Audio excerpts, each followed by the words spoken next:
Assalamualaikum warahmatullahi wabarakatuh. Saya Miftahur Rahma dari kelas 2 MPI A2. Yang saya hormati Bapak Amiruddin MPD, SPDI MPDI sebagai pengampu mata kuliah Filsafat Umum. Baiklah, di sini saya akan melanjutkan presentasi yang ke-9 yang berjudul Konsep Akal dan Hati. Akal selama ini dipandang tidak saja sebagai satu-satunya alat untuk mendapatkan pengetahuan, tapi dianggap sebagai tingkah laku manusia. Sebab itu, problem rusaknya ilmu, pengetahuan, dan tingkah laku manusia umumnya akibat dari kekeliruan pemahaman tentang akal itu sendiri.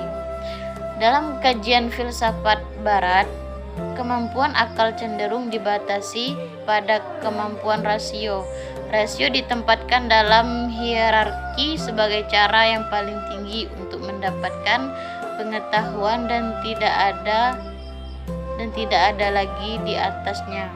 Artinya, prinsip filsafat barat adalah menerima pengetahuan akan dunia rasional saja dan menolak pengetahuan yang irasional. Padahal Barat juga percaya akan adanya alam metafisika, dunia fenomen. Namun pengetahuan tentangnya hayalan menurut perspektif masing-masing. Subjektif pandangan inilah yang selanjutnya melatar belakangi rasionalisme dan munculnya berbagai paham aliran pemikiran Barat, yang sehingga kini menjadi asas peradaban Barat. Disadari atau tidak, penekanan fungsi akal yang hanya sebatas rasio telah menghasilkan efek kemajuan, namun juga berdampak bencana yang tidak sedikit dalam sejarah manusia. Dalam Islam, akal tidak bisa dipisahkan dari rasio sesuai kemampuannya untuk berpikir. Juga tidak bisa dipisahkan dari hati sebagai substansi yang mengetahui persoalan rasional, empiris maupun metafisis.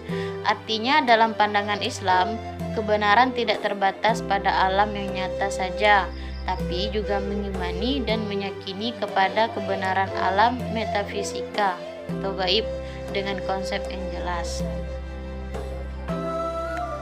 Di antara ulama Islam yang konsen dalam kajian akal dan hati adalah Abu Hamid bin Muhammad Al-Ghazali Al-Tusi atau biasa dikenal dengan Imam Al-Ghazali.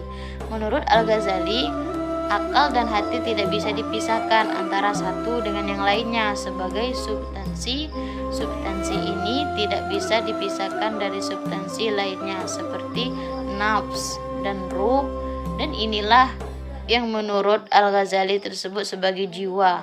Jiwa, akal, hati, dan roh adalah hakikat manusia itu sendiri. Untuk itulah Al-Ghazali menanamkan jiwa ini sebagai esensi dan bukan aksiden. Perbedaan hanya pada posisi dan fungsi masing-masing substansi, namun akal dan hatilah yang selanjutnya memberi karakteristik pada jiwa dan roh serta seluruh tingkah laku dan perbuatan manusia. Hubungan antara akal dan hati inilah yang sejatinya menurut Al-Ghazali mampu menunjukkan kepada manusia tentang hakikat kebenaran.